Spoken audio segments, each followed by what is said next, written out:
그린이지? 그쵸. 그러니까 제일 좋은 거는 댓글에 답이 있어요. 그러니까 공부 잘하는 애들 보면은 시험 문제 속에 답이 있는 것처럼 저희가 그때 양치편 올렸을 때 댓글 안에 답이 있었습니다. 제일 좋은 게 양치하기. 기본적으로 실질적으로 물리적으로 닦아주는 게 제일 좋죠. 베스트. 그게 이제 힘들다 그러면은 플라그 오프 제품 가루나 이런 것들 쓰는 거. 그 다음에 뭐 아니면 그랑 비슷한 게 약간 뭐 양치껌, 양껌이라고 해야 되나? 개껌이니까 양껌. 그죠? 그래야지 이런 것들. 뭐 근데 그 다음에 이제 아무것도 안 하는 게 제일 무서운 건데 코암 마마보다 무서운 게 아무것도 안 하는 거거든 항상. 코암 마마 모르시나요? 코암 마마 아세요? 아 있는 사람. 코암.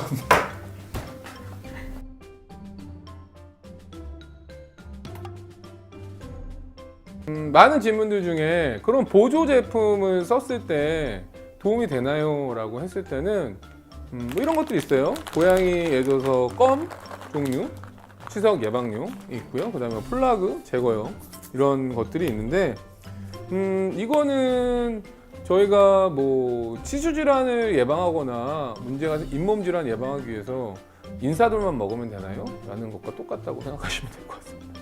그러니까 핵심적인 거는 일단 양치예요. 양치를 기본적으로 하고 이런 것들을 보조적으로 쓰면은 시너지 효과가 더 큰 거지. 물론 정말 효율적으로 쓰시는 경우에는 좀 늦게 치석이 생긴다던가 양치질도 하고 이런 제품을 써서 치석이 늦게 생기거나 이렇게 좀 지연시킬 수는 있어요. 하지만 이런 것들이 100% 치석을 예방할 수 있다라는 거는 저는 좀 아닌 것 같아요. 야생 고양이는 그럼 어떡하냐 그런 댓글도 달렸었죠. 야생 고양이는 양치를 못 하는데 어떻게 할 거냐라고 했을 때는 그래서 야생 고양이들이 길고양이들이 소위 말해서 수명 주기가 짧아요. 보통 집 고양이들은 관리받는 아이들이기 때문에 편안한 삶을 사는 아이들은 보통 15년 정도가 평균 수명이면 길고양이나 야생 고양이들 평균 수명은 6년에서 3년입니다. 3살에서 6년밖에 안 돼. 그럼 왜 그러냐라고 했을 땐 일단 전염병 관련된 것들, 그 다음에 아까 방금 말씀하신 것처럼 양치나 치아 관리가 안 되기 때문에 치아 문제. 그러니까 치아 문제가 정말로 제가 어떻게 표현을 하냐면은 아이들을 말려 죽인다고 해요. 그러니까 죽지 못해 사는 질환이 치아 질환. 왜냐면 이게 3마리 중에 보통 1마리 정도 이제 발병이 되는데 보통 구내염, 그다음에 치주염, 그다음에 치아 흡수성 병변 이게 3대장이에요. 3대장. 고양이에 있어서 치아 병변 문제가. 근데 그럼 이걸 예방할 수 있냐? 그건 또 아니야. 그러니까 아프면 치료를 해주거나 발치라든가 이런 것들밖에 치료를 해줘야 되는데 치료를 못 받으니까 애들이 못 먹는 거예요. 그래서 못 먹으니까 말라주는 거예요. 무서운 질환입니다, 되게. 좀 이런 병변들이 걸리면 아이들이 씹지를 못하고 계속 침 흘리고 제대로 먹지 못하고 공격도 못하니까 또 밀리고 서열에서 야생애들은 치아 간에 공격할 수 있는 무기인데 이게 안 되니까 아이들이 상당히 서열에서 밀리는 상황. 네. 이런 것들이 조금 그래서 야생 고양이가 이제 그래서 이제 도태되거나 사망하는 경우가 많죠. 그래서 수명도 좀 짧아지죠. 네. 네. 사람처럼 방귀 냄새로 건강 체크할 수 있어요.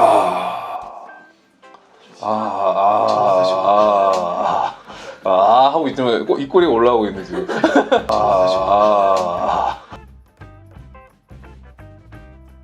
하고 있지만 입꼬리가 올라오고. 방귀 냄새, 그쵸. 방귀 냄새 독한 애들이 있어요.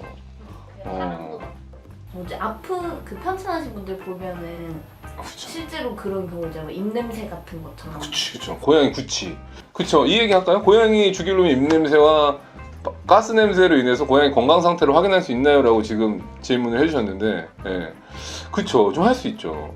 고양이가 혹시나 예를 들어서 비릿한 냄새가 나는 경우가 있어요. 가스에서.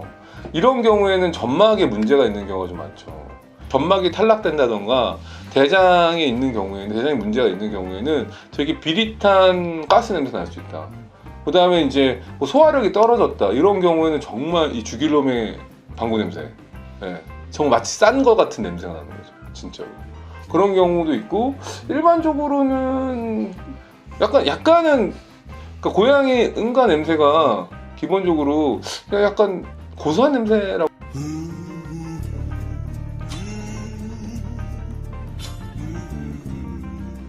고소한 냄새라고 하긴 좀 그렇고 약간 좀 진한 냄새가 나죠. 진짜 찐내가 나죠. 찐내.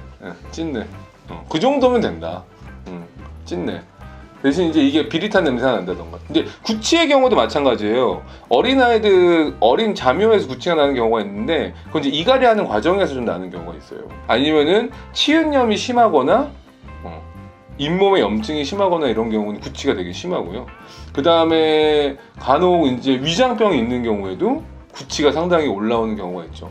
제일 안 좋은 게 뭐냐면은 구취에서 소변 냄새가 난다. 이거는 아주 안 좋은 겁니다.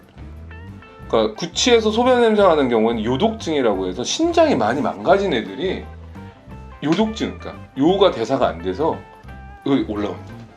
그래서 입에서 소변 냄새가 나요. 전형적으로. 이러면 이제 이게 응급한 상황이다라고 보시면 좋을 것 같아요. 이게 웃자고 한 얘기에서 되게 상당히 지금 되게 고급 정보가 나오고 있는데 그렇다고 보시면 좋을 것 같아요. 그래서 구취를 가지고도 단순하게 얘가 잇몸의 염증인지 아니면은 그건 있어요. 혀 클리너 많이 쓰시잖아요. 그거는 많이 없기 때문에 그 냄새 걱정 안 하셔도 됩니다. 설태라고 하죠. 그래서 만약에 우리 고양이한테도 오줌 냄새가 난다 그럼 상당히 응급한 상황이다.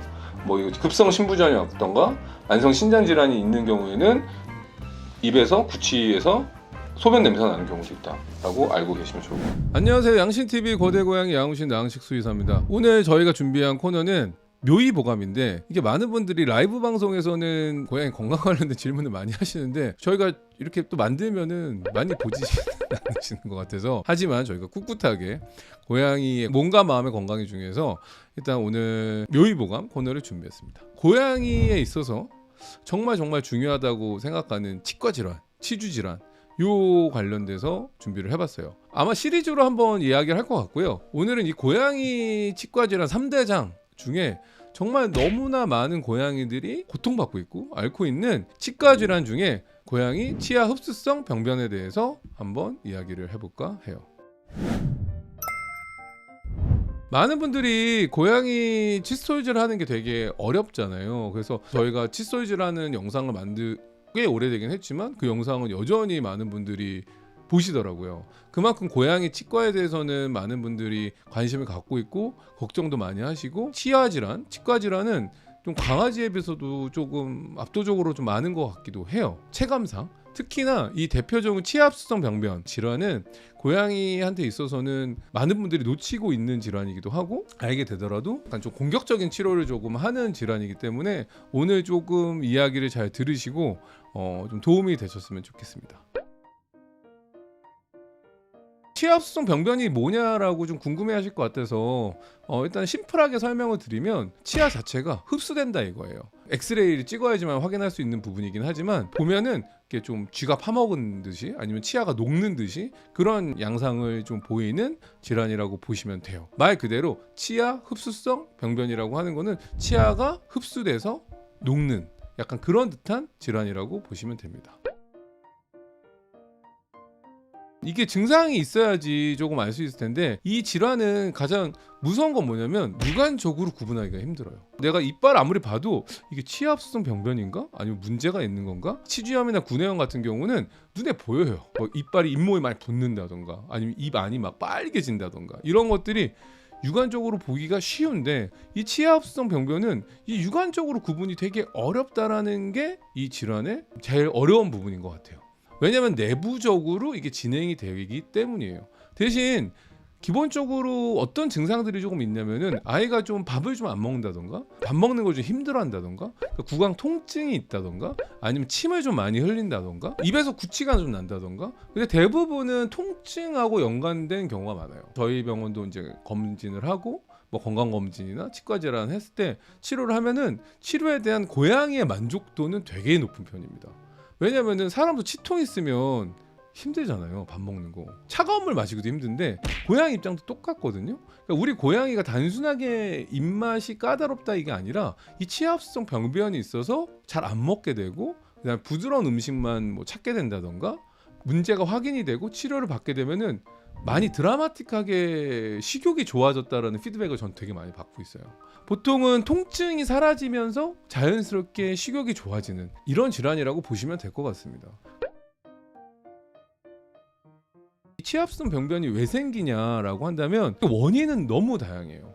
뭐 심지어 예를 들어서 면역 저하증이라는 뭐 고양이 전염병도 원인이 되기도 하고요. 뭐 고양이 백혈병도 이게 이 원인이 돼서 생기기도 하고, 사료 이슈 때문에 뭐 비타민 D를 너무 과도하게 섭취해가지고 뭐 치아흡성 병변이 생기도 하고, 아니면 양치가 꾸준히 잘 되지가 않아서 자연스럽게 치아흡성 병변이 생기기도 합니다. 이 치아흡성 병변은 원인은 되게 다양하다라고 보시면 돼요. 근데 이게 보통 저는 이 치아흡성 병변을 자주 보기 때문에 육안적으로 약간은 구분을 할 수 있어요. 왜냐하면은 치아의 색깔이 좀 바뀐다던가 치아 주위에 약간 잇몸의 변화가 생기기 때문이에요. 또한 이 치아흡성 병변은 호발하는 이빨이 있습니다. 호발한다라는 거는 잘 발생하는 치아가 있다라는 거예요. 특히나 어금니 같은 경우에는 위쪽 어금니, 상하 어금니 양쪽에, 밑에 하하 어금니 양쪽은 되게 호발하는 이빨이라고 생각하시면 돼요. 근데 여기서 문제는 뭐냐면 많은 분들이 어금니를 보기도 힘들다라는 거죠. 왜냐하면 고양이 어금니까지 하려면 벌써 도망가 있거든. 도망가 있으니까 어금니에 잘 생기는데 어금니를 볼 수가 없어. 그 다음에 또 잘 호발하는 치아가 파스쿤 치아라고 하는 이 아래 송곳니 바로 뒤에 있는 이빨이에요. 그 이빨을 보시면은 요 치아가 변색이 되거나 이빨 색깔이 좀 달라요. 아이보리를 띈다던가, 그러니까 하얀 게 아니라 조금 투명에 가까운 색깔이 띈다던가 좀 이상한 치아 색깔을 보이기도 합니다. 이러면은 우리 애가 치아흡성 병변이 왔나 보다 라고 생각을 하시면 되는 거죠. 하지만 이게 가장 정확한 진단을 하기 위해서는 육안적인 평가보다는 무조건 동물병원에 가셔서 치과 엑스레이를 다 찍어보는 게 제일 정확해요.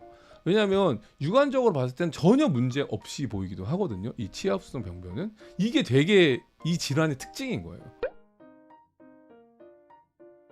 이 질환은 단계가 있어요. 보통 한 7가지 단계로 나누기도 해요. 그러니까 초기 단계에서는 당연히 크게 티가 안 나요. 그냥 잇몸 자체가 약간 녹아내렸나? 약간 이 정도? 치과 가면은 이렇게 꽂아가지고 잇몸이 떠 있는지를 소실된 거를 보는 검사를 하기도 해요. 사람도 마찬가지잖아요. 그래서 잇몸이 얼마만큼 소실되는지 체크를 하고도 잇몸이 뜬 검사를 하는데 간단한 검사입니다. 이거 했을 때 뭐 대략 한 0.몇 mm 정도 약간 이게 좀 소실됐다, 문제됐다 이 정도의 단계가 있는 경우도 있고요. 이게 중등도 이상으로 갈수록 잇몸의 변화가 좀 심각해지죠. 잇몸에 발적이 생긴다던가 부종이 생긴다던가 이런 경우들도 많이 생깁니다. 아니면은 아까 말한 거 치아에 변색이 생긴다던가 이런 경우도 발생할 수도 있죠. 그 다음에 이제 이게 마지막 말기가 되면 특히 이제 파스콘 치아라고 하는 아까 말한 아래 송곳니 뒤쪽에 있는 이빨, 이거는 관찰하기가 좀 쉽잖아요. 이 이빨이 사라진 애들도 있어요. 사라진 경우는 우리의 이빨이 부러졌나? 아니면 없어졌나? 라고 생각하시는 분들이 있는데 이게 치아 흡수성 병변의 말기까지 됐을 때 아예 녹아서 잇몸이 덮는 경우도 있습니다. 그렇기 때문에 정밀하게 보는 게 되게 중요한데 가장 중요한 거는 치과 엑스레이를 정기적으로 찍는 거죠. 근데 치과 엑스레이를 찍으려면 보통은 어금니 쪽 치석이 많이 생겨서 스케일링을 정기적으로 받으면서 치과 엑스레이를 찍는 것을 추천드려요.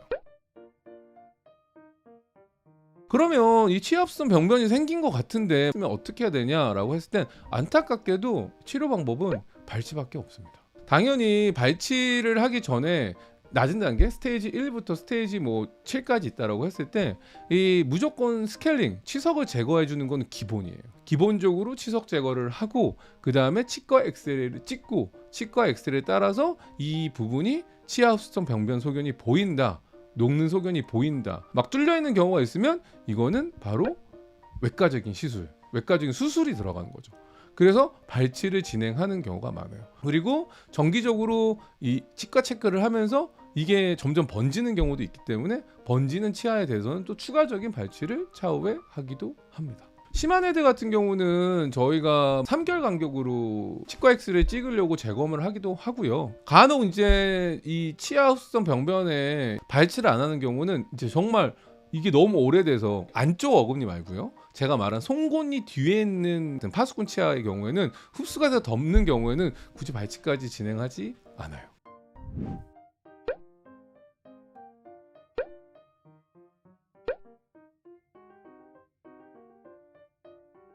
제가 오늘 이 이야기를 하는 이유는 간혹 치석을 녹이는데 막 어떤 뭐 영양제가 있다 이런 얘기들이 있어서 치석을 녹이는 거는 어떻게 할 수가 없어요. 올바른 칫솔질, 그다음에 플라그가 생성되기 전에 관리하는 거, 물리적인 자극을 줘서 없애는 게 되게 중요하죠.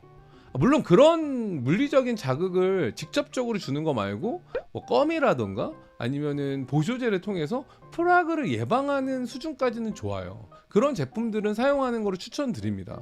대신 이미 치석이 있는 돌이죠. 치석은 말 그대로 돌이잖아요. 근데 그거를 녹인다? 먹어서 치석이 완전 사라진다? 그거는 정말 말이 안 되는 거죠. 그래서 여러분들에게 강조하고 싶은 거는 그런 치석을 녹인다라는 제품은 뭐 관심도 가지실 필요도 없고요. 구매하실 필요도 없고 그냥 치태, 플라그 이거를 예방하기 위해서 올바른 양치질, 올바른 양치질도 중요하지만 고양이는 사람과 달라서 편안하게 양치하는 양치 교육을 평상시에 하는 거를 매우 추천드려요. 뭐 간혹 치석이 떨어져 나가는 경우는 있어. 물리적 자극 때문에 정말 운이 좋아서. 근데 그런 경우는 있지만 치석을 막 녹인다? 라는 거는 저는 정말 과대 광고가 아닌가 싶네요. 오늘 고양이 치과 3대장, 치과 질환 3대장 첫 번째 고양이 치아 흡수성 병변에 대해서 한번 이야기를 해봤는데요. 오늘 내용이 도움이 되셨다면 구독과 좋아요, 알람, 댓글까지 부탁드리면서 안녕.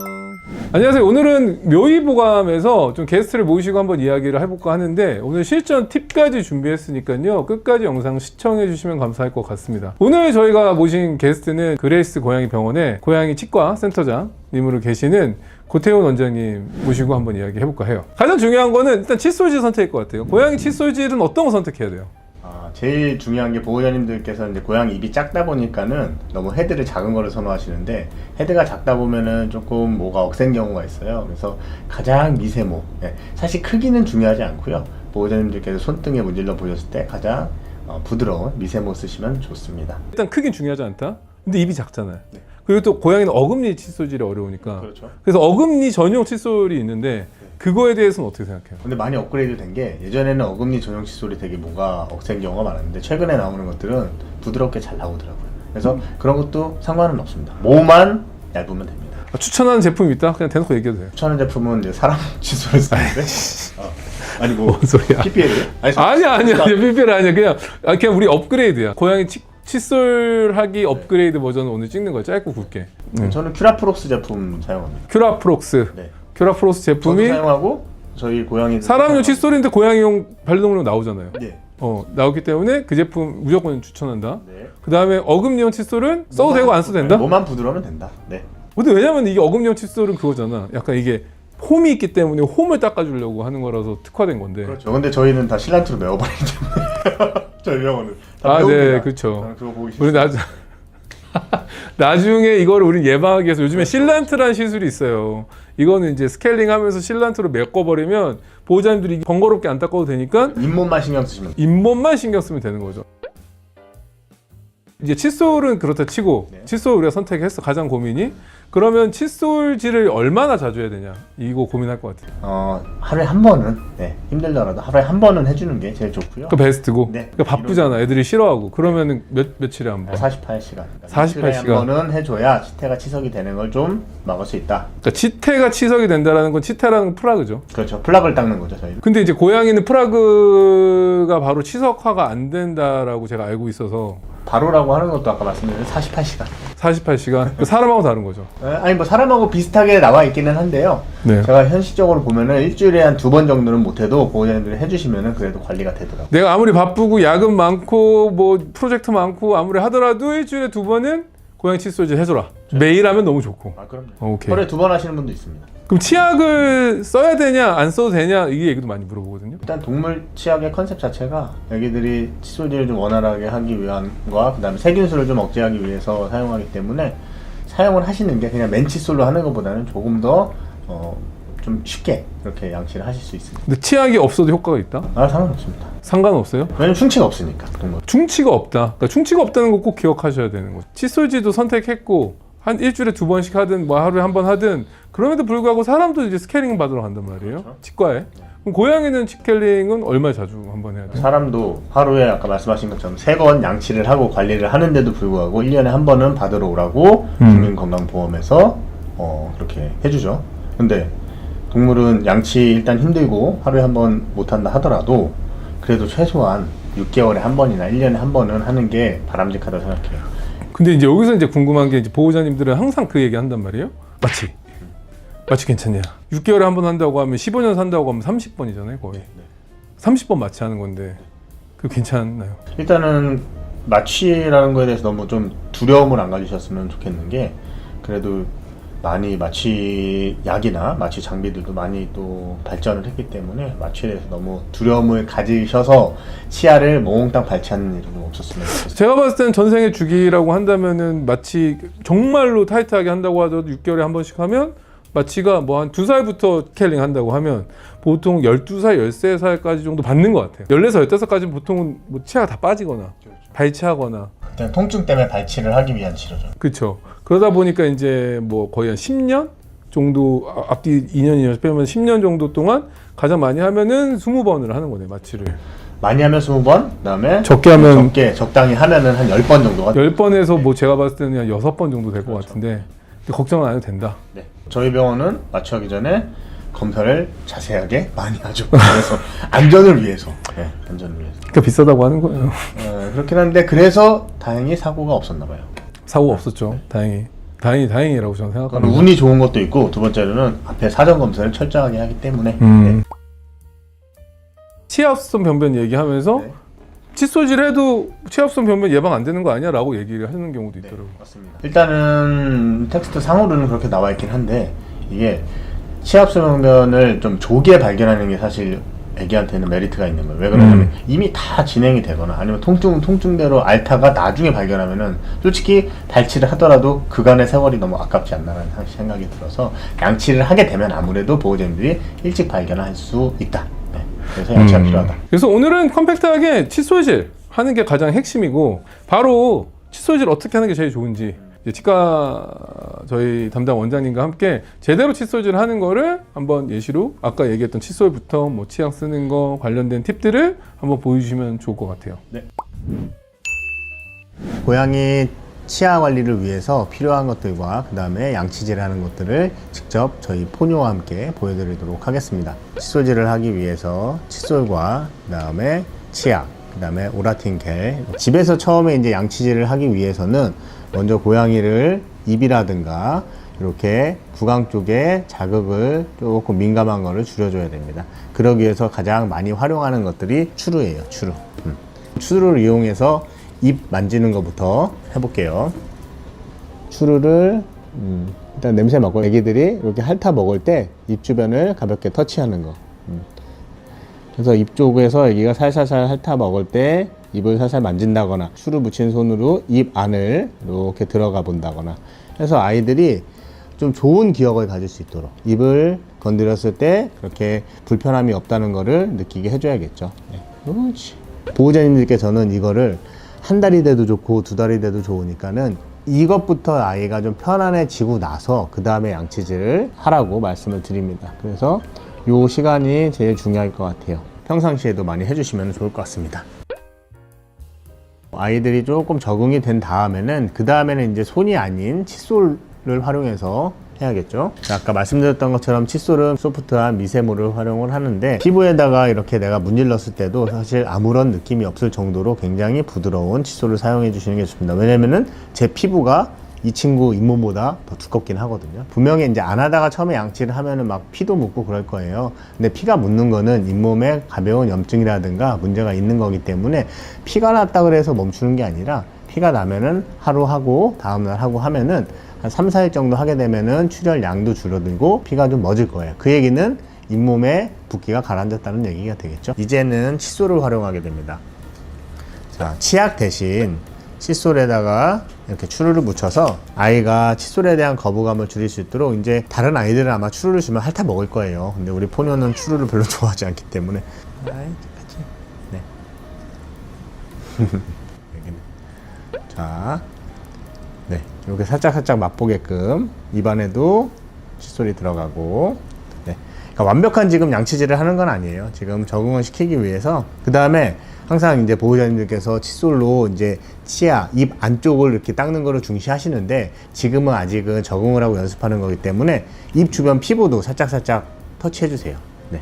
피부를 갖다가 여기 이렇게 칫솔이 닿았을 때 이게 굉장히 미세모이기 때문에 자극적이진 않거든요. 그래서 여기가 마치 빗질하는 것처럼 그렇게 입 주변을 갖다가 터치해 주는 것도 중요합니다. 네. 그래서 이렇게까지 거부 반응이 덜하다면은 이제는 칫솔이 입 안으로 들어가서 잇몸과 치아를 문질러 볼 수 있는 거겠죠. 오히려 양치질 더 잘해요. 보면은 치약은 뭐 칫솔 길이 정도 그렇게 묻혀주시는 게 좋을 거예요. 양치질을 할 때는 우리가 칫솔 잡을 때 사람도 마찬가지지만은 연필 잡듯이 잡는 게 좋다고 합니다. 연필 잡듯이 한번 사용을 해보겠습니다. 자, 또 하나가 우리 애는 입이 작아서 치아가 다 안 보여요, 어금니가 보이지 않아요 라고 말씀하시는 경우도 있는데 사실 이렇게 다 벌려놓고 하기는 쉽지는 않아요. 그래서 처음에는 이렇게 벌려서 치아를 확인하고 하나씩 꼼꼼히 하는 것도 좋지만 요거는 어느 정도 좀 숙달이 됐을 때 사용을 하는 거고요. 보이지 않더라도 저는 보호자님들께 그냥 칫솔만 안에 들어가게끔, 네, 안 보여도 돼요. 네. 이렇게 해서 가볍게 문지르면은, 그럼 내가 지금 이게 치아를 닦고 있는 건지 어디를 문지르는지 모르겠다. 사실 그래서 칫솔모가 되게 미세모지만은 칫솔모가 많아가지고 지금 애기같이 구강이 작더라도 치아 안에 넣고 닦게 되면은 어금니 쪽은 충분히 닦이게 됩니다. 사실 소리가 중요해요. 소리가 칫솔질 할 때 치아와 잇몸 이제 이렇게 닿게 되면은 아주 그냥 가벼운 사각사각 소리가 약하게 들려야 되지 뻑뻑뻑 소리가 들리면 안 되겠죠. 네. 종종 아랫니는 어떻게 닦아요 하시는 분들이 있어요. 자, 보호자님들 약 먹이실 때 애기 머리 이렇게 잡고서는 이렇게 벌려서 벌린 상태에서 약을 먹이시죠. 아랫니 닦을 때는 윗니가 가리고 있기 때문에 아랫니만 이렇게 단독으로 닦기는 조금 어렵긴 해요. 그래서 양치질을 할 때 이렇게 해서 요 각도로 요렇게 들어가면은 아랫니도 조금 쓸 수가 있어요. 우리가 이런 식으로 닦을 때. 아이고. 그래도 포뇨는 참 수월한 편이네요. 근데 이제 여기서 중요한 거는 한 번이라도 칫솔이 들어가서 그 안에 끼어있는 음식물이라든가 이런 거를 걷어내주는 게 사실 의미가 있는 거지, 우리가 엄청 사람처럼 좀 꼼꼼하게 닦기는 현실적으로는 좀 어렵습니다. 네. 지금 보시면은 제가 좌우로 쓸듯이 하기도 하고요. 그 다음에 원을 그리듯이 하기도 해요. 왜냐면은 애기 치아가 길잖아요. 송곳니 같은 경우는. 그래서 송곳니 같은 경우는 그래도 위아래도 닦이기 위해서 이렇게 하게 됩니다. 아유, 잘했어. 기분이가 몹시 안 좋아. 다음으로는 이제 흔히 어금니 칫솔이라고 말씀하시는 이제 칫솔모가 굉장히 작은 타입. 요거는 특별한 목적이 있을 때 사용하는 거예요. 이걸 전체적으로 사용하기는 사실은 어렵고요. 어금니의 홈이라든가 아니면 특별히 이 친구가 치과 치료를 받았는데 조금 초기 치주염이 있어서 그 치아는 조금 더 꼼꼼히 닦아주세요 하는 경우에는 이렇게 사용하셔도 됩니다. 하지만 앞에서 봤던 칫솔보다는 조금 더 사용하는데 난이도가 있죠. 그래서 저는 이 어금니 칫솔을 활용할 때 어떻게 활용하냐면은 잇몸을 소독하는 오라틴겔이라고 하는, 이거는 그냥 잇몸 소독이라고 보시면 돼요. 이 소독용 젤을 이렇게 바른 다음에 주로 이제 잇몸이 좀 많이 붉은 쪽이 안쪽 어금니가 되겠죠. 그래서 이 오라틴겔을 묻힐 때 그냥 묻히는 것보다는 이렇게 치아와 잇몸 사이에다가 가볍게 바른다는 생각으로 이렇게 사용을 하기도 합니다. 네. 이게 어려우시면은 그냥 오라틴겔을 잇몸에다가 쭉 발라주셔도 상관은 없어요. 양치를 하고 나서. 우리가 이제 양치를 하는 게 아까 말씀드렸던 것처럼 가장 가성비가 좋고 효과도 가장 좋다고 말씀드렸는데, 좀 뭔가 더 아이들의 치아 건강이라든가 아니면 내가 조금 양치하는 게 못 믿었거나 그럴 경우에는 이렇게 보조제를 같이 사용해 주시는 것도 굉장히 좋습니다. 보조 제품으로는 대표적인 것들이 요 치과형 처방 사료, 뭐 힐스에서 나온 TD 사료라든가 로얄 캐닌에서 나온 덴탈 케어 사료 같은 것들이 있는데, 이거는 제가 직접 진료를 보고서는 보호자님들께 처방을 하고 그 다음에 뭐 일주일이나 2주 단위로 이렇게 유관검사 체크를 해보면은 확실히 효과가 좋은 것 같아요. 만약에 양치가 현실적으로 너무 어렵다, 아니면 내가 일주일에 한두 번밖에는 못하겠다 하실 경우에는 치과용 처방 사료를 사용하시는 것도 굉장히 좀 좋은 선택 같습니다. 그 다음에 뭐 아시는 것처럼 이렇게 덴탈 바이트 제품. 예. 마치 강아지들 치약껌이라든가 치약 간식 주듯이 덴탈 바이트. 습식 사료를 갖다가 여기가 음수량이라든가 아니면은 체중 조절 때문에 습식을 하루에 2번 정도, 또 많게는 3번 정도 주셔야 된다고 할 때는 물론 양치질을 더 꼼꼼히 해주시면 됩니다. 그런데 습식 사료에다가 이렇게 플라그 오프라든가 이런 제품들을 갖다가 같이 섞어서 주시면은 좀 더 효과적으로 플라그 제거가 되는데 도움이 될 것 같아요. 사실 건사를 위에 뿌려서는 별 효과는 없는 것 같아요. 어차피 워낙 입자가 얇아가지고 다 바닥으로 떨어지기 때문에. 그래서 오늘 정리를 하면요, 양치질, 칫솔질이 가장 좋고요. 그 다음에 칫솔질을 하고 나서 조금 본인이 못 믿었거나 아니면은 조금 더 치아 건강에 도움을 주고 싶다면은 이렇게 치과용 보조 제품들이 있으니까는 그렇게 같이 사용하신다면은 치아 건강은 아주 양호하게 좋게 잘 지킬 수 있을 것 같습니다. 저희가 오늘은 고양이 칫솔질, 칫솔의 선택, 칫솔 주기, 스케일링 얼마나 해야 되고 뭐 마취에 대한 걱정도 많으시겠지만 어떻게 예방 관리하는지에 대해서 알아봤는데요. 오늘 영상 제작에 도움 주신 그레이스 고양이 병원 치과 원장님, 아무튼 나와주셔서 감사합니다. 안녕. 네. 안녕하세요. 양신TV 거대고양 양신 양식수의사입니다. 오늘은 양신 초대석 2번째로 모신 손님은 저희 그레이스 고양이 병원의 외과 및 치과를 담당하고 계시는 고태원 원장님을 모시고 오늘 주제 바로 그냥 치과에 대한 이야기, 치아 관리에 대한 이야기를 좀 해볼까 해요. 치과 관련된 얘기를 저희가 매월 주제를 정해서 고양이 학교를 저희가 지금 진행하고 있거든요. 마지막 주 뭐 월요일이나 화요일 저희 신청을 받아서 지금 하고 있고 치과 관련된 세미나를 했어요. 되게 반응이 좋았고 못 오시는 분들 있잖아요. 저희가 항상 20분 정도밖에 초대를 못 하기 때문에 못 오시는 분들을 위해서 그때 나왔던 내용을 다 하기에는 1시간입니다. 너무 길잖아요. 그래서 오늘은 좀 관련된 내용을 오늘 컴팩트하게 한번 이야기해볼까 해요. 먼저 소개 좀 해주세요. 안녕하세요. 설치현 수의사 미아홍철 대신 나온 고태원 수의사입니다. 텐션 좀 더 끌어올려. 안녕하세요. 아니 왜냐면 고양이 학교 때 나 엄청 디스하더라고. 양신 TV가 이래가지고 재미가 없는 거 아니냐. 사람들이 재밌는 영상 많이 보는데 지금 실질적으로 자기가 나와서는 텐션 막 이래가지고 안녕하세요. 끌어올리라고 어떻게 해야 돼요? 어떻게 해야 돼요? 큰 목소리로 네. 얘기해 주세요. 네, 안녕하세요. 그레이스 고양이 병원에서 심장치과를 담당하고 있는 고태원. 심장치과요? 네, 치과를 담당하고. 이 사람 안 되겠네. 아무튼 제가 설명드린 것처럼 저희 병원에서 지금 외과, 수술이나 치과, 특히 치과 관련된 진료를 하고 있는 고태원 원장이고요. 간단하게 설명하면 저하고 같이 일한 지 얼마 됐죠? 이제 15년 차죠. 15년. 됐어요. 그러니까 15년이면 벌써 2010년 전부터 저하고 같이 인연을 맺고 있고 어때요? 15년 동안 있으면서 좋았나요? 좋았던 기억, 나빴던 기억? 이거 자막 넣어주세요. 할만한 네, 그냥 뭐 네. 서로 대면 지금까지 잘 굴러가고 있습니다. 근데 저는 오늘 저희가 준비한 게 일단 뭐 치과 얘기하면 끝이 없죠. 그렇죠. 너무 많죠, 치과는. 너무 많아서 정말 강의를 하나 해야 될 수도 있기 때문에 그 중에서 보호자님들이 좀 궁금해하는 내용들 위주로 좀 골라가지고 한번 오늘 이야기 해볼까 해요. 많은 분들이 예방을 하는 건 알고 있지만 가장 어려움을 겪고 있는 게 있어요. 그게 바로 양치질. 양치질을 도대체 언제 어떻게 하는 게 제일 좋냐? 고양이 양치 언제부터 해야 돼요? 얼마나 자주 해야 되고 어떻게 하는 게 고양이가 괜찮을지 한번 좀 얘기 좀 해주세요. 안 그래도 방금 제가 치과 진료를 보고 보호자님께서 하신 말씀이, 보호자님께서 처음에 이제 양치 관리를 시작하겠다고 생각하신 게 양신TV에서 칫솔질하는 걸 보고서부터라고 하시더라고요. 그런데 칫솔질을 바로 그 보고선 따라하는 게 아니라 보호자님께서 1달, 2달 동안 그 친구한테서 치약부터 시작해서 손가락, 그 다음에 칫솔까지 넘어가는데 시간이 걸린다는 거죠, 여기가.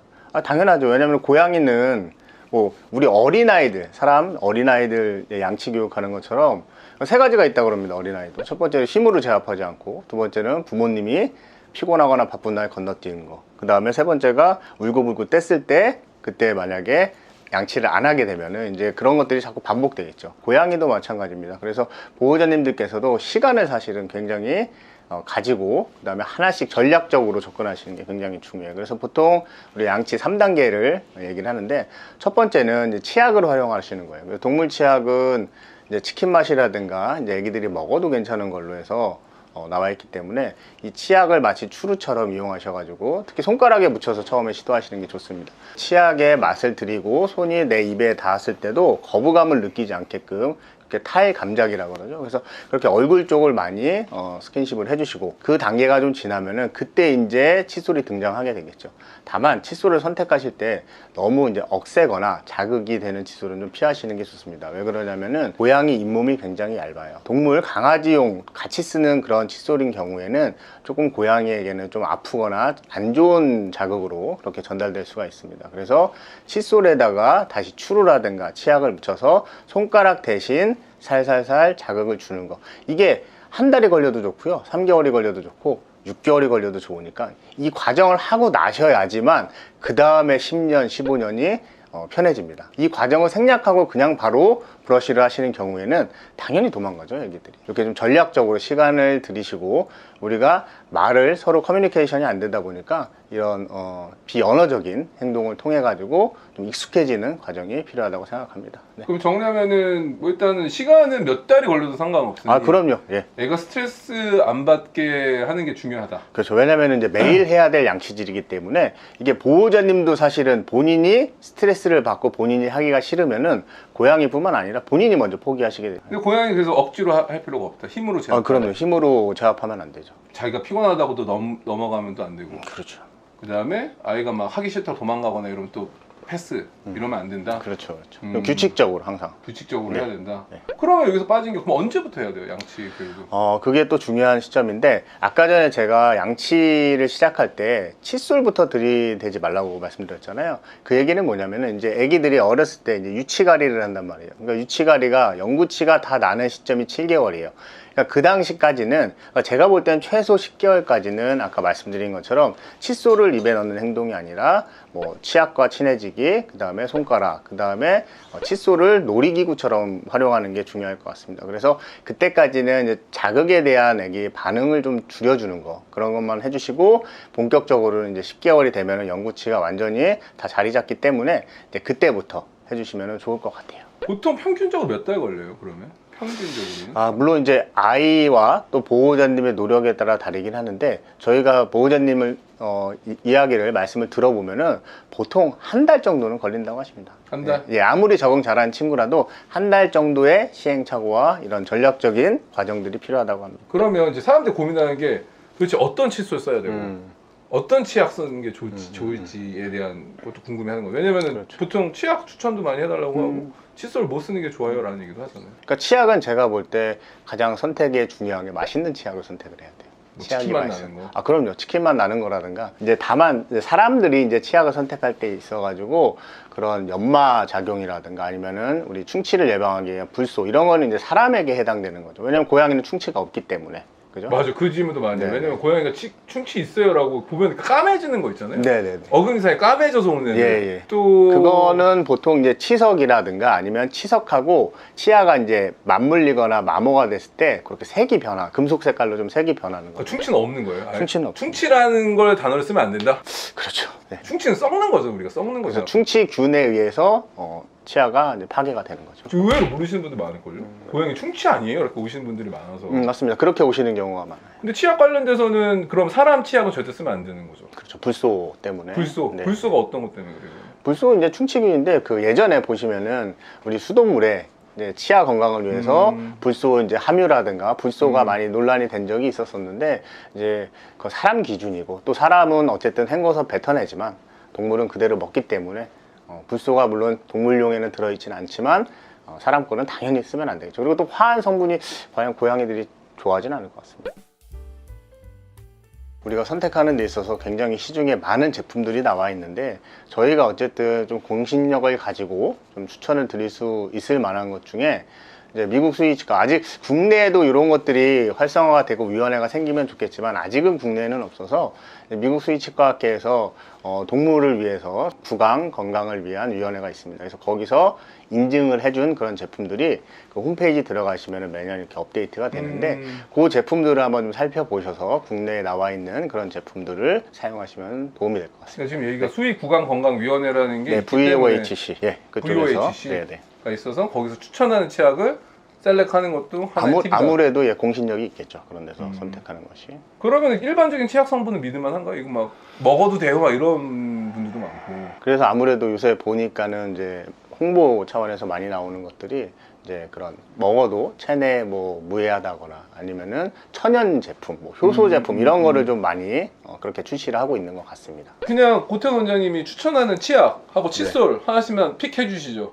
저희 병원의 고양이들도 사용하고 있고 제가 이전에 강아지 키울 때도 저 썼던 치약으로 버박 CET 치약이 좋은 것 같습니다. CET? 네. 아, 그 네. 이제 효소 성분으로 되어 있고 그다음에 맛도 닭고기 맛이 개, 고양이 불문하고 굉장히 좀 무난한 것 같습니다. 애들. 네.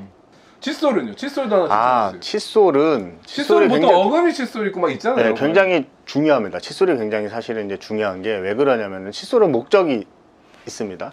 플러그를 잇몸 사이에 끼어 있는 플러그를 제거하는 게 우리의 양치질의 목적인데 사실은 치아와 잇몸 사이에 그 틈이 고양이에서는 정상적인 경우에 한 1, 2mm 내외입니다. 그리고 이제 뭐 치주염이라든가 초기 치주염이라든가 잇몸 염증이 있는 경우에는 조금 더 늘어나겠지만 그거 해봤자 3mm 정도 될까요? 그 사이에 들어가 있는 치태를 닦아내야 되기 때문에 사실은 미세모가 굉장히 중요합니다. 그리고 그러다 보니까 이제 동물용에서도 굉장히 미세모로 나와 있는 것들이 또 중요하고 또 사람 칫솔도 상관없습니다. 사람 칫솔 중에서 뭐 큐라프록스라는 회사에서 나온 굉장히 미세모들, 그러니까 큐라덴? 네, 큐라덴. 그래서 5460 가닥이면은 한 0.1mm 정도 되는 그런 칫솔을 사용하는 것들이 조금 더 효과적이라고 볼 수 있습니다. 그러면은 어금니 칫솔은요? 써야 돼요? 어금니 칫솔도 모만 미세모면 상관이 없는데 제가 어금니 칫솔을 좀 몇 번 확인해 봤더니 조금 모가 좀 억센 경향이 있긴 있어요. 그래서 아까 말씀드렸던 고양이 잇몸이 워낙 얇기 때문에 더군다나 우리가 또 양치를 건강한 아이들이 하는 경우에는 거부 반응이 좀 줄어들지만 종종 이제 잇몸에 염증이 있거나 아니면 보호자님들이 양치하다가 우리 고양이 잇몸에서 피가 나요 맞아요. 이렇게 하시는 경우에는 이미 잇몸 염증이 있는 상태이기 때문에 그런 아이들 열심히 또 억센 걸로 닦으시다 보면은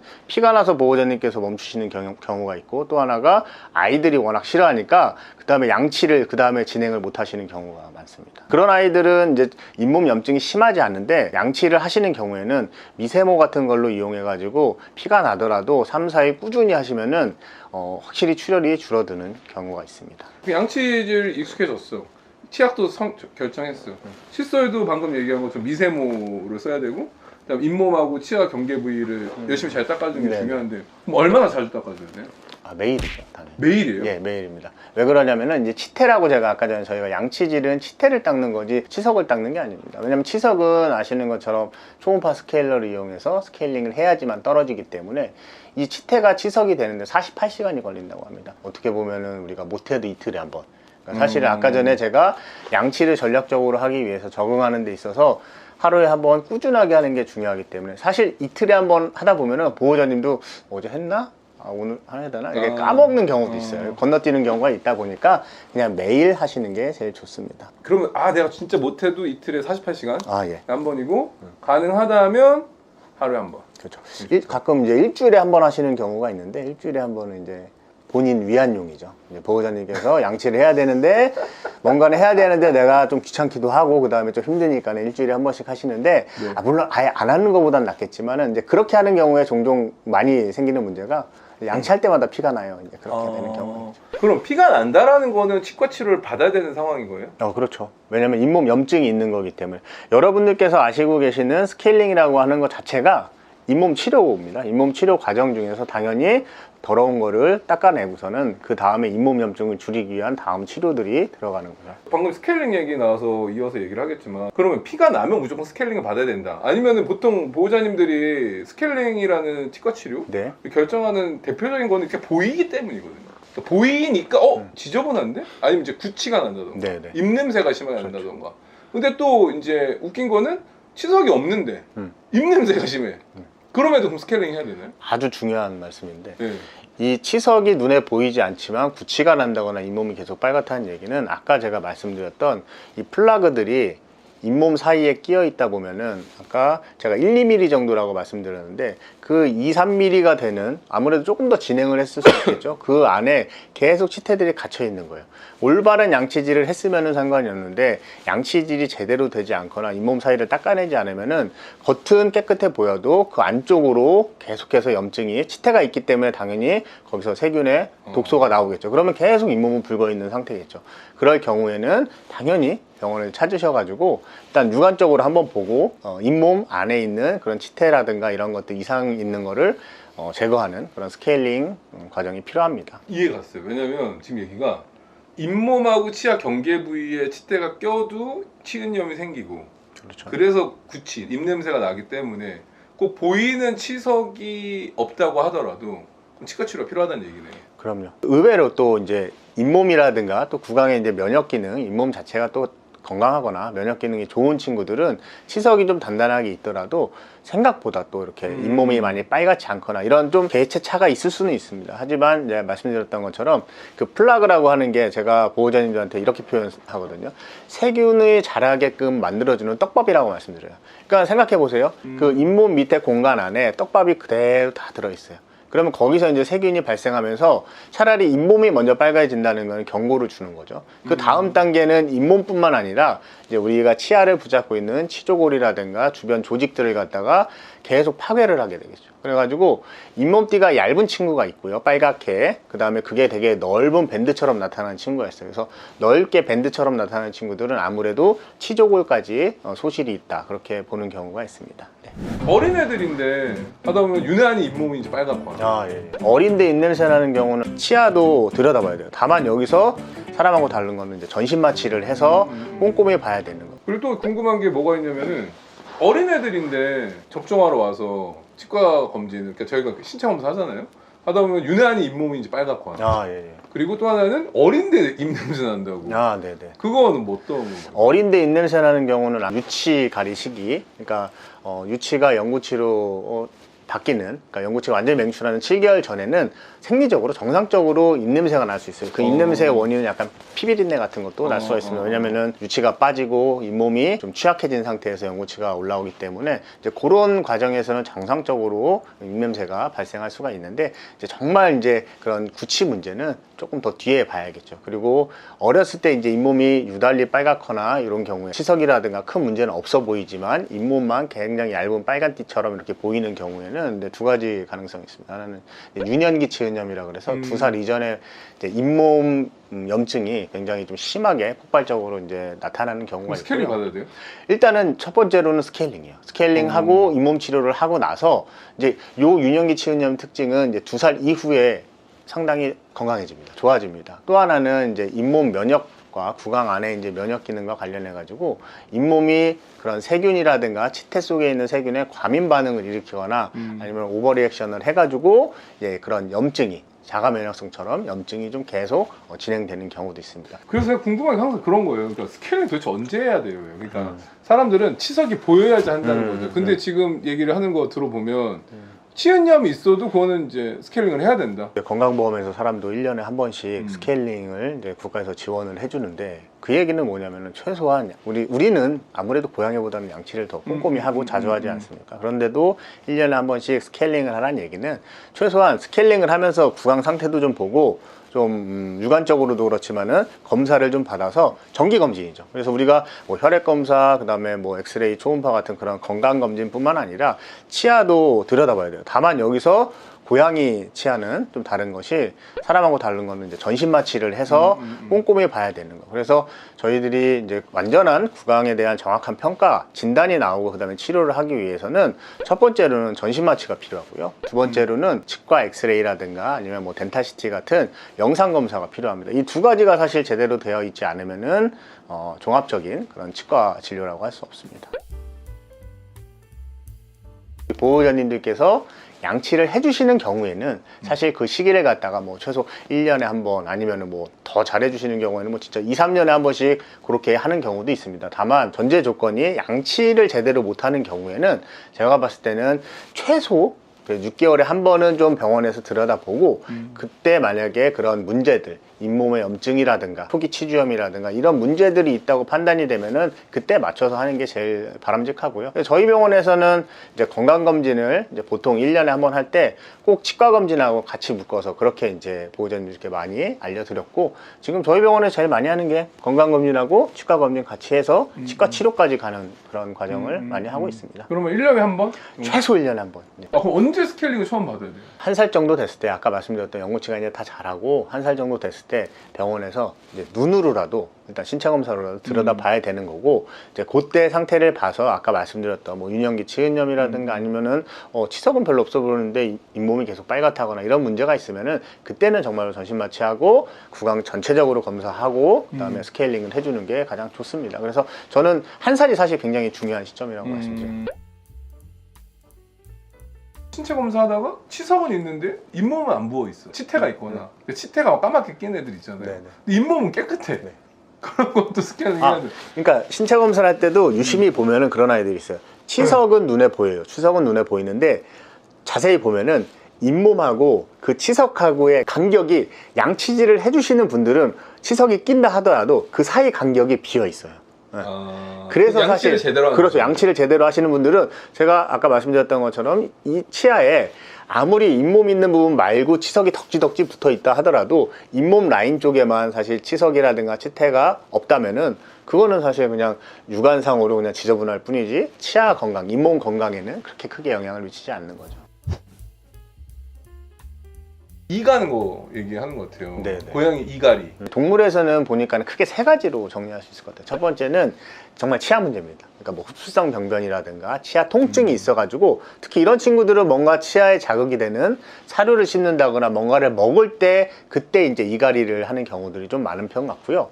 두 번째로는 의외로 소화기 문제가 있는 경우, 특히 우리가 염증성 장 질환이라든가 아니면은 우리 역류성 식도염이라든가 아이들이 이제 구토를 좀 많이 하는 경우에는 이제 산 자극에 의해 가지고 우리 위액은 산이기 때문에 치아도 그렇게 자꾸 산 자극을 받으면은 그런 것들이 이제 예민하거나 불편해서 이를 가는 경우가 있고요. 사실 세 번째가 제일 어려운데 기분의 변화라든가 이제 행동학적인 그런 거겠죠. 이것도 두 가지로 나뉩니다. 하나는 이제 기분이 좋을 때 정말 멍 때리고 기분 좋을 때 꾹꾹이를 하면서 일을 가는 친구가 있어요. 아기가 좋은 마음 상태지만은 문제는 이제 일을 반복적으로 계속 간다는 거는 어쨌든 치아의 마모라든가 손상이 갈 수밖에 없는 거기 때문에 사실 그것도 그렇게 구강이나 치아 건강에는 바람직하지 않고요. 두 번째로는 우리 사람처럼 스트레스를 받거나 아니면 뭔가 자기가 이제 욕구불만이 있거나 좀 과도한 다이어트를 시도하느라고 이제 아기가 원하는 대로 먹지 못하거나 이제 그런 환경적인 변화라든가 뭔가 신체적인 변화가 있을 때 그런 것들이 이제 표현되는 경우가 있습니다. 그러면은 일을 간다라고 하면 일단 1차적으로는 치과 검진을 받긴 해야 돼요. 그렇죠. 일단은 치과 검진을 해서 치아 자체에 구강에 질병이 있는지 없는지를 확인하고 만약에 그것이 없다면은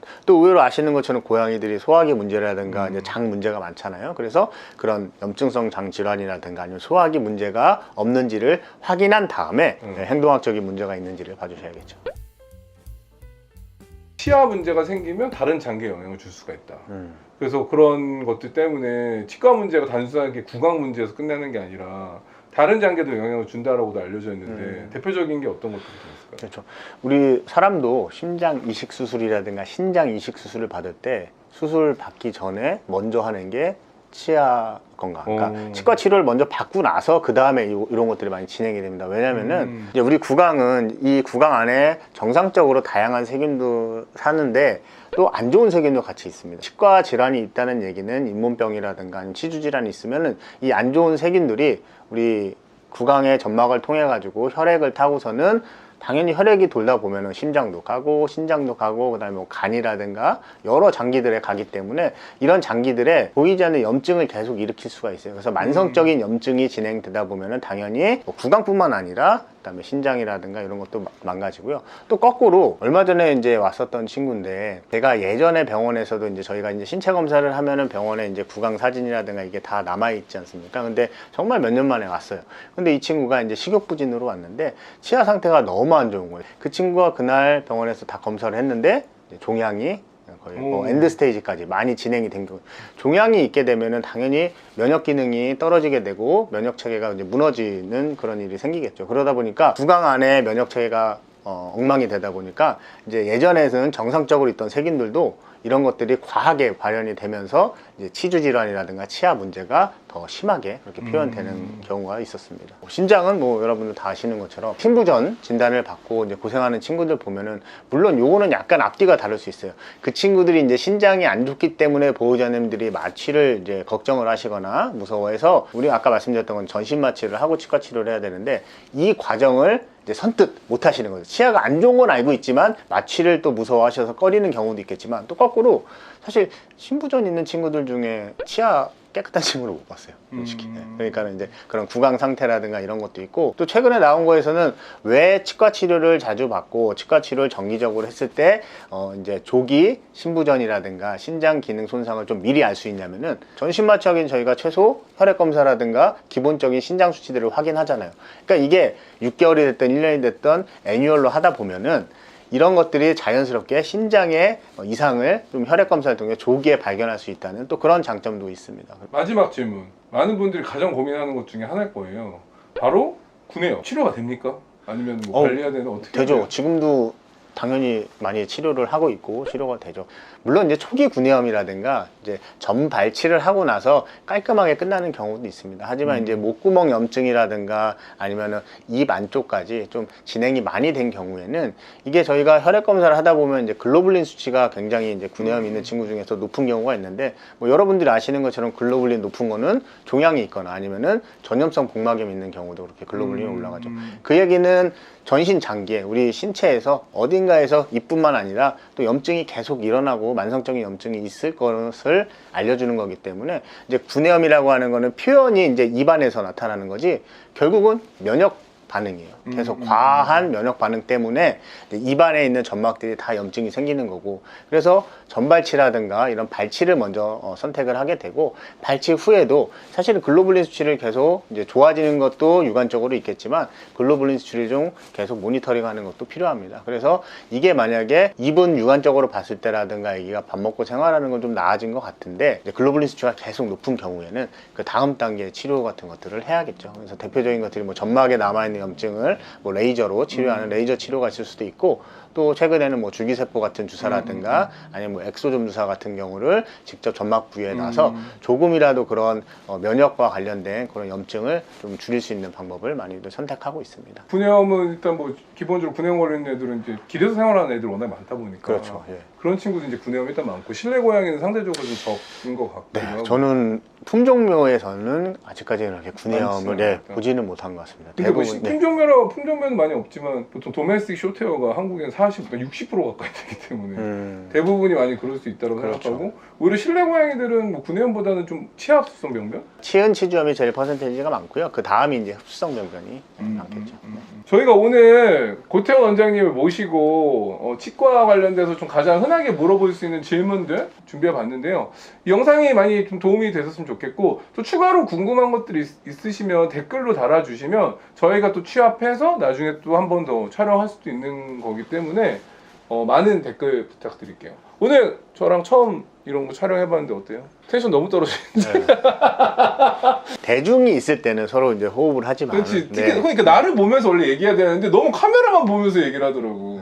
물론 이제 카메라만 보면서 얘기할 수 있지 원래 좀. 근데 원래 평상시에도 이렇게 눈을 서로 마주 보면서 이야기하는 스타일이 아니라 가지고 이렇게 나와가지고 해보니까 쉬운 건 아니에요 정말로.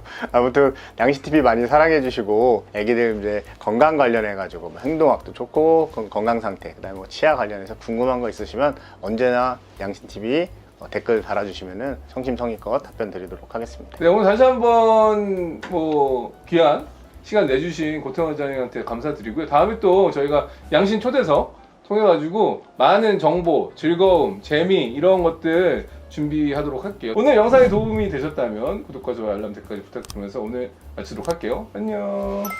안녕하세요. 양신 나항식 수의사입니다. 저희가 오늘 준비한 콘텐츠는 고양이 치과를 보통 이제 치료를 받으러 가잖아요. 근데 과연 도대체 어떻게 치과 치료를 받는지 한번 콘텐츠를 좀 제작을 해봤고요. 관련돼서 오늘 이제 그레이스 고양이병원 치과 원장님이 고태원 원장님을 모시고 아마 진행할 것 같습니다.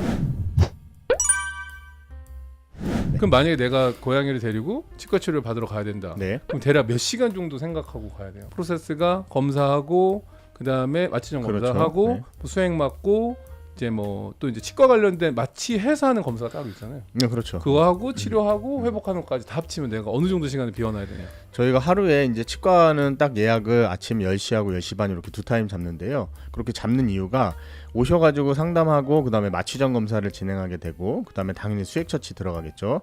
그러니까 아이가 수액을 맞고 대기하는 시간 포함하고 그다음에 치과 치료 마취해서 하는 시간 그다음에 끝나고 나서 마취 각성 후에도 수액 처치하고 이제 집에 가기 전까지 그러면 10시나 10시 반에 오셔가지고 5시나 6시에 집에 간다고 보시면 될 것 같습니다. 대략 여유롭게 예. 6시간 6시간 정도는 최소한 봐야 생각하셔야 되네요. 됩니다. 저희가 오늘은 아마 진짜 실제로 어떻게 병원에서 동물병원에서 우리 아이를 데리고 갔을 때 보호자님들은 보이는 부분은 보통 진료실 안에서 상담 그렇죠. 전후만 알게 되시기 때문에 네. 그 안에서 어떤 일이 일어나는지 아니면 어떻게 치료가 진행되는지 어떠한 것들이 보통 뭐 검사를 진행되는지 요거에 대해서 한번 잘 봐주시면 감사할 것 같아요.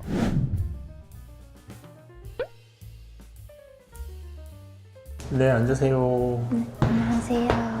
아기가 안또순인가요? 네. 그다음에 우리 또순이가 지금 8살인데 네. 아기 혹시 전에 건강검진하고 치아 관리 아니면 스케일링 이런 거 하신 적 있으세요? 아니요. 한 번도 해본 적이 없어요. 저 건강검진과 치과 치료는 처음이다. 네. 그럼 평상시 아기 치아 관리는 어떻게 하시죠? 치아 관리는? 관리를 네. 딱히 해주진 않았습니다. 그래도 오늘 중요한 게 치과 치료를 하고 다행히 뭐 치아 상태가 양호해서 앞으로 이제 치아 관리를 잘 하면은 좋은데 그거의 시작은 아시는 것처럼 치솔질이죠, 양치질. 그래서 이따가 갈 때 양치질 교육 한번 하고 그렇게 가도록 하겠습니다. 체중 좀 볼게요. 몇 킬로인가요, 이게? 신체 검사를 좀 해보도록 할게요. 여기는. 오, 이게 뭐야, 얼굴이. 입 주변 체크하고요. 입 좀 한번 볼까요, 여기? 네.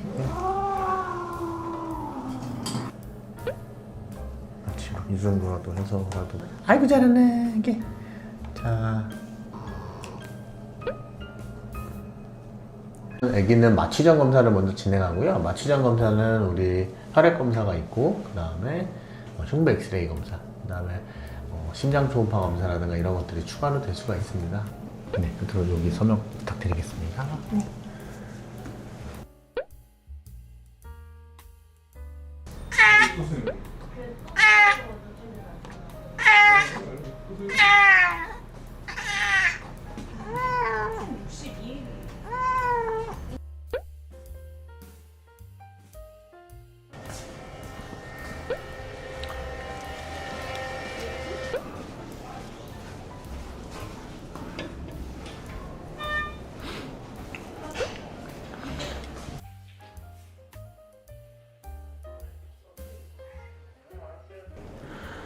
눈빛이 순해졌네요.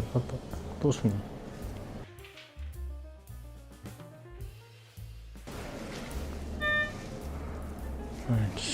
내가 산소부터 주고 갈게요.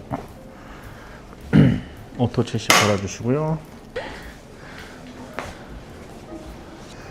뒤로.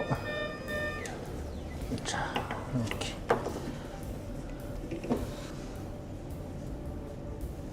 좋습니다. 확인하고.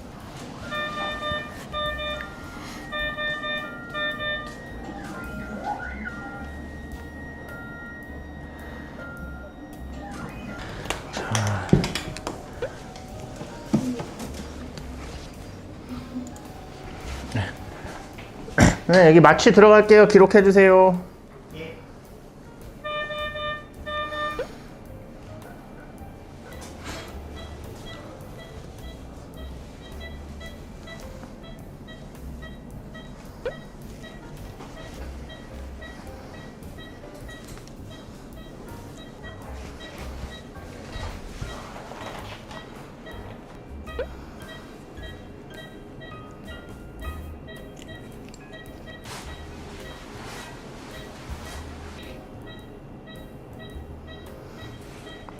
네. 일단은 간단하게 구강 체크는 끝났고요. 그럼 저는 이제 우리 덴탈시티 찍은 거를 확인을 영상을 좀 봐야겠죠. 덴탈시티 치아 상태가 잇몸 염증 말고는 굉장히 양호한 걸로 확인이 됐었는데 영상 확인해 보니까 역시 양호하네요. 이제 CT 영상에서 중점적으로 보게 되는 것이 혹시 치아 뿌리 끝쪽에 치첩 농양이라든가 수정병변이라든가 이런 뿌리 쪽에서 확인이 되는 그런 질병들이 있는지를 CT를 통해서 자세하게 확인을 할 수가 있습니다. 네. 여기 보면 이 치아 같은 경우에 지금 뿌리가 이렇게 온전한 뿌리가 관찰이 돼야 되는데 뿌리 끝부분이 녹아서 지금 흡수성 병변이 진행되고 있는 게 확인이 됐고, 보통은 쌍으로 같이 오기 때문에 반대쪽도 확인을 해보는데 반대쪽은 크게 지금 진행이 의심이 되진 않습니다. 네, 이제 스케일링부터 해서 시작을 할 건데요. 이제 동물 치과 같은 경우는 당연히 전신마취 상태이기 때문에 이렇게 기도 전신마취를 해서 기관삭관을 해줘야 기도로 우리 물이라든가 이런 것들이 오염된 것들이 들어가는 일이 없는데, 동물 같은 경우에는 이렇게 호흡 마취를 하지 않고서는 하게 되면은 아무래도 오염성 뭐 폐렴이라든가 이런 것들이 생길 수도 있겠죠.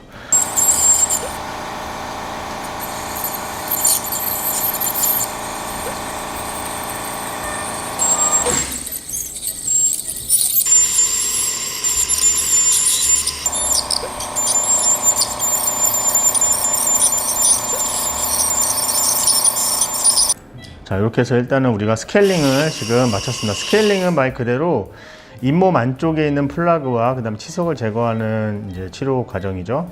근데 여기 보시는 것처럼 이 친구는 잇몸 염증 때문에 잇몸이 지금 군데군데 다 빨갛게 돼 있고, 또 한 가지, 자, 여기를 보시면은 잇몸이 이렇게 염증 있는 부분이 증식을 해가지고 이 안쪽까지 공간이 이렇게 잇몸에 웃자라 있습니다. 우리가 양치질을 꼼꼼히 못하는 경우도 있고, 그 다음에 이후에 좀 양치를 좀 바로 못하는 경우가 있어서 우리가 잇몸 치료, 스케일링은 항상 말씀드리지만 잇몸 치료라고 말씀드렸죠. 그래서 잇몸 치료를 해서 이 지금 웃자라 있는 잇몸들을 좀 제거를 해줘야겠죠. 보시는 것처럼 이렇게 플라즈마를 이용해서 잇몸에 웃자라 있는 부분을 다 소락을 합니다. 소락이란 말은 잇몸을 태우는 거죠. 이렇게 해서 염증이 있는 잇몸을 다 태우고, 그 다음에 우리가 양치 과정을 통해 가지고 잇몸이 다시 잘 자리 잡게끔 도와주는 과정, 이게 잇몸 치료입니다. 치아 사이의 공간, 우리가 플라그가 많이 끼는 공간을 이 열을 이용해서 소독을 하는 그런 효과도 있습니다. 다음은 보통 우리가 치석이 많이 쌓이는 부분으로 밑턱에 있는 어금니 부분, 이렇게 열구라 그래서 이 안에 이렇게 움푹 들어간 부분이 있습니다. 움푹 들어간 부분은 사실 우리 집에서 사료 먹고 그 다음에 생활하는 친구들한테는 뭐 큰 효과가 없기 때문에 이 부분은 저희가 실란트를 이용해서 메워주면은 아무래도 평평해지면서 치석이 덜 끼는 그런 효과가 있습니다. 그래서 추후에 치아 관리를 하실 때 조금 더 수월한 면이 있습니다. 먼저 이 부위를 실란트가 잘 붙을 수 있게끔 애칭을 합니다. 애칭이라고 하는 것은 치아 표면에 갖다가 산 부식을 시키는 건데, 이렇게 발라서 20초 동안 치아 표면을 실란트가 잘 스며들 수 있게끔 그런 과정을 거치게 되겠죠. 네, 이제 이렇게 해서 20초가 지나갔고요. 그 다음에 이 지금 처리한 애칭을 에이천트를 갖다가 저희가 물로 깨끗이 씻어내게 됩니다. 혹시 잇몸이라든가 다른 부분에 묻게 되면은 아무래도 손상을 입을 수 있어서 깨끗하게 처리를 해주고요. 실란트와 레진의 차이점은, 실란트 같은 경우는 우리가 치아에 잘 붙게끔 하는 본드 과정이, 처리 과정이 없이 애칭 후에 잘 건조를 시킨 다음에 바로 적용할 수 있는 장점도 있습니다. 다만 강도가 레진에 비해서는 약하기 때문에 우리가 이렇게 홈을 메우는 정도로만 실란트를 사용하게 됩니다. 다음은 실란트를 갖다가 도포를 합니다. 이 홈 부분에다가 잘 도포를 하는데, 이 부분이 또 너무 과하게 되는 경우에는 혹시 또 그 사이로 낄 수가 있습니다. 그래서 홈을 아주 평평하게 메꿀 수 있게끔 그렇게 발라주고요. 그리고 나서 우리가 광중압기를 이용해서 이 실란트를 치아에 잘 부착을 시켜줍니다. 네, 이렇게 해서 치아 홈 부분에 실란트가 잘 묻었습니다. 다시 한번 확인을 해보면은 약간 치아 색깔하고 살짝 더 밝은 부분이 우리가 홈을 메운 부분입니다.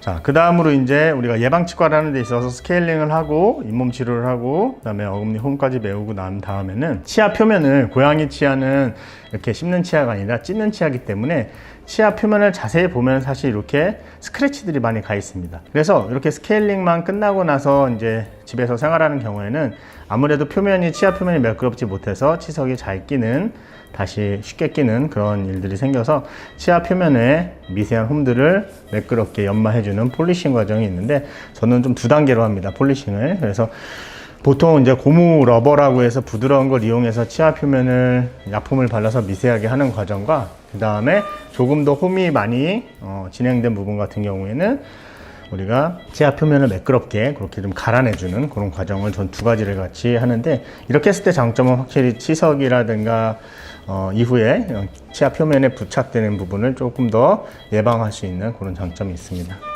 우리가 미노사이클린이라고 하는 치주 연고를 이용해 가지고 이 치아 사이 방금 제가 치료했던 부분에다가 도포를 해줍니다. 보통 이렇게 치료하고 나서 그럼 양치질은 언제부터 해야 하면은 보통 3일 후부터, 오늘 치료했으니까 3일 후부터 가볍게 양치질을 시작하시면 되는데, 그때 당연히 이렇게 지금 잇몸이 아직은 다 아문 상태가 아니기 때문에 약간의 피가 출혈이 있을 수도 있습니다. 그래도 가볍게 하시면은 보통 2-3일 지나면은 잇몸이 출혈이 먹고 이쁘게 자리 잡게 되겠죠.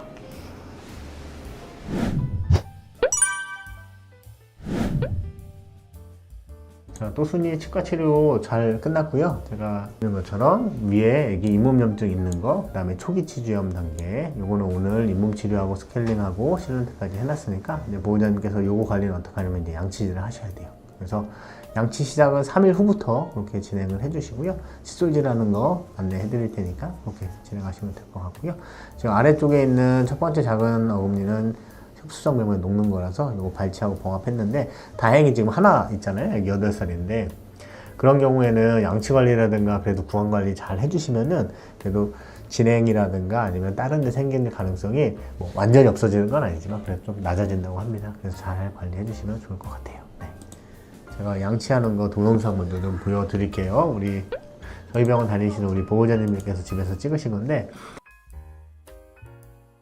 오늘 관련돼서 치과의 A to Z, 그러니까 치과 치료 A to Z의 현장 상황을 다 어떻게 보면은 보여주셨잖아요. 그렇죠. 예. 그럼 끝나고 나서 이제 보호자님들한테 항상 주의사항, 치과 치료 그렇죠. 주의사항이라던가 유의사항 이런 것들 한번 마지막으로 얘기해 주시겠어요? 네, 보호자님들께서 이제 집에 가셔서 아이가 이제 뭐를 먹여야 될지, 그 다음에 이제 마취를 했기 때문에 혹시라도 이제 마취 각성 후에 어떤 우리가 주의해야 될 점들, 그러니까 예를 들면 마취가 완전히 회복됐다 하더라도 집에 캣타워가 있거나 이럴 때는 혹시라도 사고가 생길 수도 있으니까는 그날 당일 저녁 아이가 잘 때까지는 보호자님들께서 사고가 생기지 않게끔 잘 보셔야 되고요.